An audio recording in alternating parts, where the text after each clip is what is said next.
It's Erin Anderson with the Erin Anderson Betrayal Trauma Coaching. I am super excited that you have tuned in today. Let's get talking about how to heal from betrayal trauma.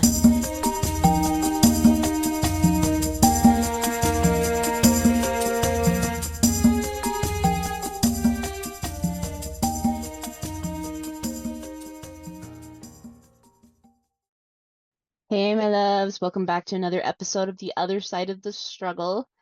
So this week, we're talking about the 5 love languages. Now, this is something that is really important to consider because it's something that gets brought up with almost every single relationship, right? And they kind of have something to do with all of our relationships, even though I think they're kind of more focused in marriage, because marriages need a lot of love to make them work. But this is actually a concept I've been thinking about for a few days, and I was like really thinking about it and studying it and had some major epiphanies, and I'm like, oh, I have to do a podcast on this. Like, my listeners are going to love this.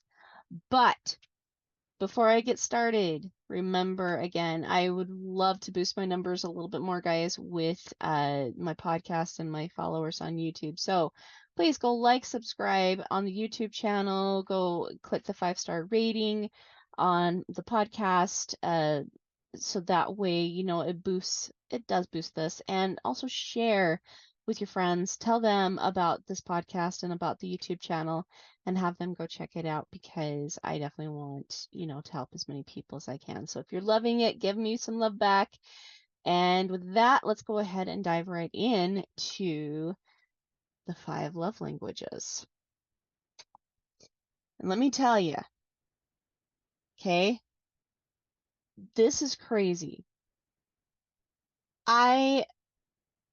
Let me tell you a little bit about the love languages. Like we've got, gifts, we've got acts of service, we have words of affirmation, we have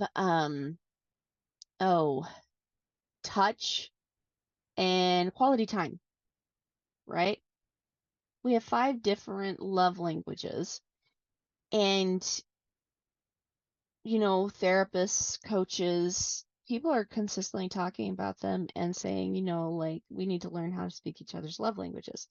And I'm not necessarily saying that that's not true, but the thing is with love languages is they often change and evolve and develop and grow while a person is changing, evolving, developing, and growing too. And that's something we're going to consistently do throughout life, right?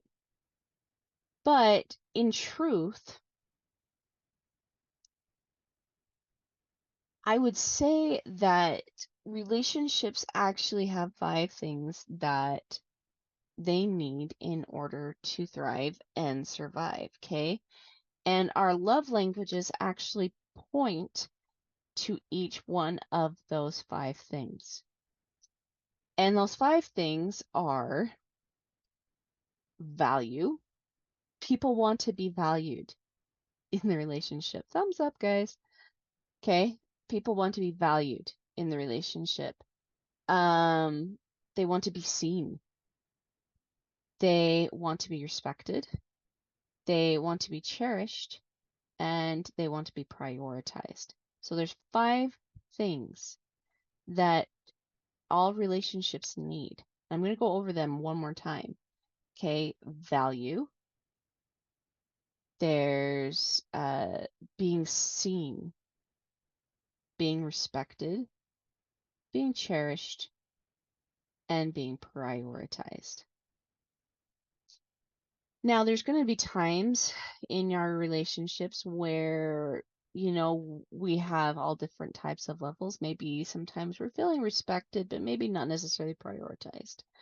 Maybe we're feeling valued, but not necessarily seen, right? Sometimes we're going to be feeling cherished, but not necessarily always prioritized or valued.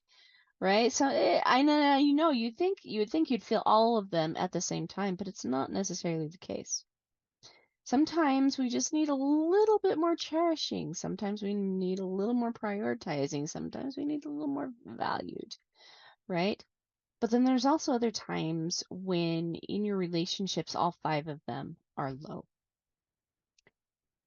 And that's kind of when I come in uh, to the picture, is because, people really do lack a lot of self-respect. And you can check out my last episode where I talked about like making mistakes, right? We make mistakes and we feel like we can't forgive ourselves and that we shouldn't be valued, that we shouldn't be important, we shouldn't be prioritized, like all these different things. And so we tend to learn to reject love, and it's the way it shows up. That being said, we also don't give ourselves the love, the respect, the seenness, the cherishedness, prioritizedness that we deserve. And sometimes we do, but the other person isn't giving those things to themselves. And so, we're still feeling kind of low. There's lots of different ways relationships move, and there's a lot of different interchanges in relationships, right? But for example, let's go ahead and go with the example of say a husband and a wife, where the husband has been looking at pornography and the wife, her feelings of love are very low because she's feeling unseen, she's feeling disrespected, she's not feeling prioritized, she's not feeling cherished, and she's definitely not feeling valued, right? And her husband, he's a good man, struggles a lot with things, but he doesn't want her to hurt. He's not sure how to drop the addiction yet. He wants to, he's just not sure how to, and he sees the hurt that he's put on his wife. So he wants to fix it for her. And the first thing he does is he goes out and buys her jewelry, or he goes out and buys her flowers, or he goes out and takes like buys her all these lavish, wonderful gifts. But the problem is now she's feeling even more betrayed, like he can buy her love. That's a problem that I see a lot. We're going into why in just a second. So he decides, well, maybe I need to give her massages, or maybe I just need to hug her more. Maybe I need to give her kisses. But she pulls away. She doesn't want to be touched by him. And so at this point, he gives up and he says, well, I just can't make her happy. She's never going to be happy. She's never going to be satisfied with me. Never, never, never, never, never, right? So there's those things. But what the truth of the matter is when those love languages are low, we really need instead to focus on the gateways to opening that relationship back up and helping it flourish, okay? Because the thing of the matter is people do want to be seen. They do want to be valued. They do want to be cherished. They do. They absolutely do, but it feels ingenuine when it's coming from someone who has been in a state of betrayal. But what is not ingenuine is actually telling someone why you love them. Those words of affirmation, right? Because they're being seen in those moments. They're also being seen when their pain is being recognized, their pain is being validated, their pain that maybe has been unconsciously and accidentally created by one or the other partner isn't being dismissed. That's a word of affirmation, not just how wonderful and amazing someone is, but also I can understand why you'd feel that way. That's valid. You have every right to feel the way you do. I'd feel that way. That's a word of affirmation. Another thing is acts of service. Respecting somebody's time, respecting their talents, giving them the opportunity to rest, that is also something that is usually very genuine. And that can come with words of affirmation. And quality time. Making sure, like if the husband would actually make sure that he was planning dates, paying for the dates, making sure they were fun, also making sure that if she needed to share how she was really feeling, that she had a safe place in him. Those are all so incredibly important.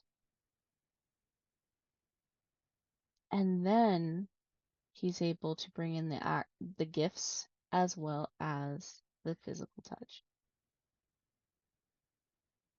And then all of a sudden things shift and change and grow, because the truth of the matter is, when we are giving words of affirmations, we are seeing someone, truly seeing someone. There's that one physical need, or that one love language need. That need in that relationship is to be seen.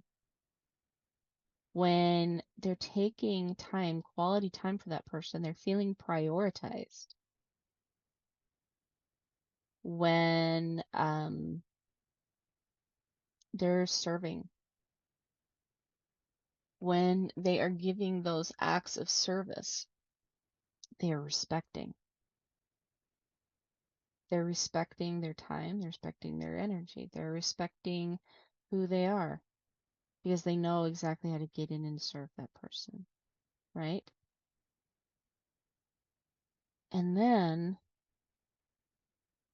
we begin to feel and accept the value and the gifts and being cherished, that physical touch. This is why the five love languages have worked so well, is because they do nod to the five different things that every relationship needs: value, cherished, seen, prioritized, and respected. Right? Now, there's one problem though with the five love languages. It has been taught in such a way that you only need to focus on one. The truth of the matter is relationships need all five of those love languages to thrive. We actually need to do all five of them. Maybe one of them a little more than the others, and a few of them a little less than the others. Take the situation with the husband and wife, right?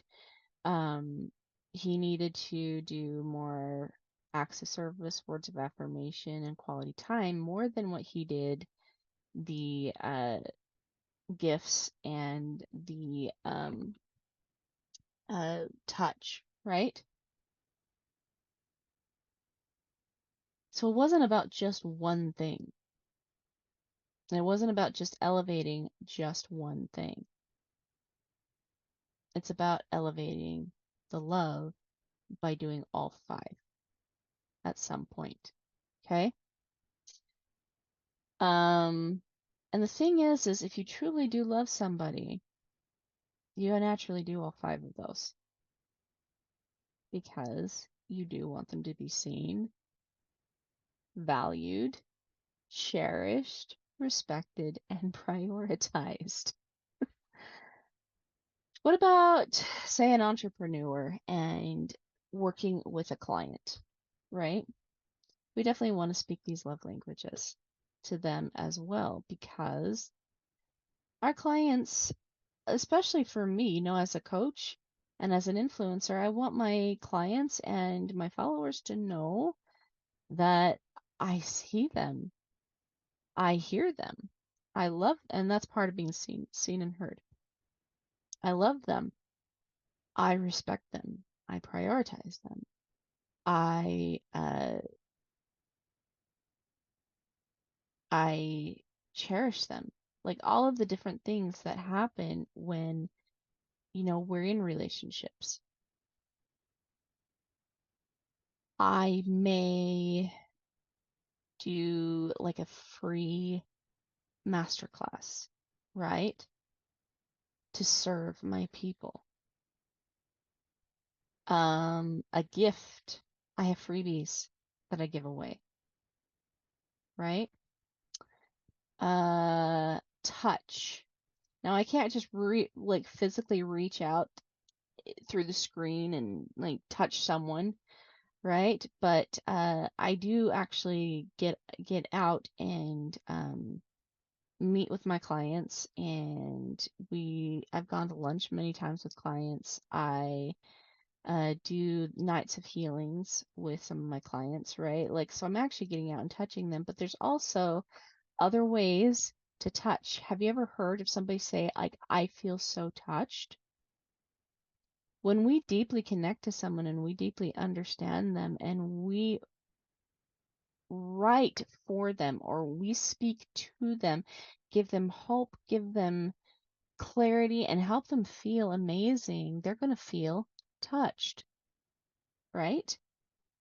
And so there's more than one way we can touch someone and help them feel cherished. And then you have to forgive me, guys. I have my notes and I'm looking at my notes, but let's see, we've talked about prioritized, seen, valued, and then respected. Like I said, these are all things that my clients also need to feel from me.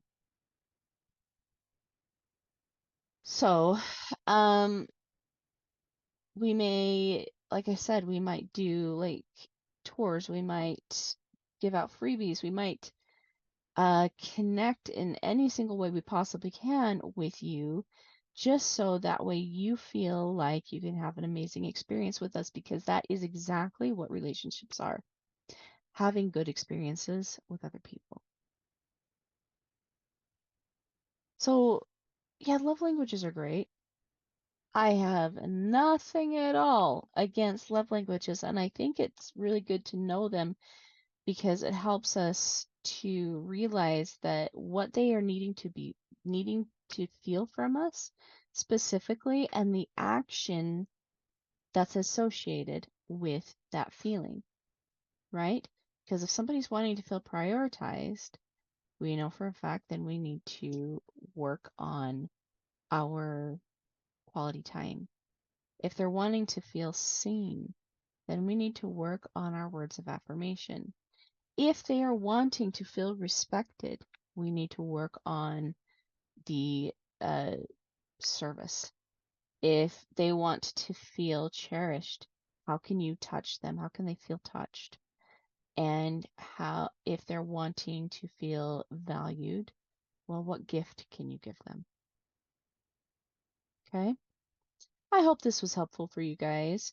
And again, don't forget to like and subscribe. Go give the podcast a 5-star review if you're loving this content. And if there's anything that you guys would love more from me, please don't hesitate to reach out. Erin Anderson Betrayal Trauma Coaching on Facebook, and let me know if you'd love me to talk about a podcast episode, or if there's a podcast episode you'd really love to see, anything like that, or if you would love to talk one-on-one with me, let's schedule that too. I am taking on clients right now and just booking conversations to help people feel loved, seen, and like they've got hope again. All right, my loves. Until next week, I'll see you on the other side. Bye.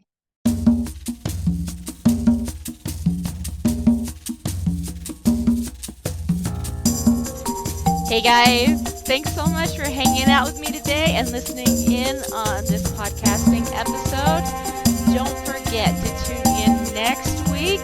It's gonna be awesome.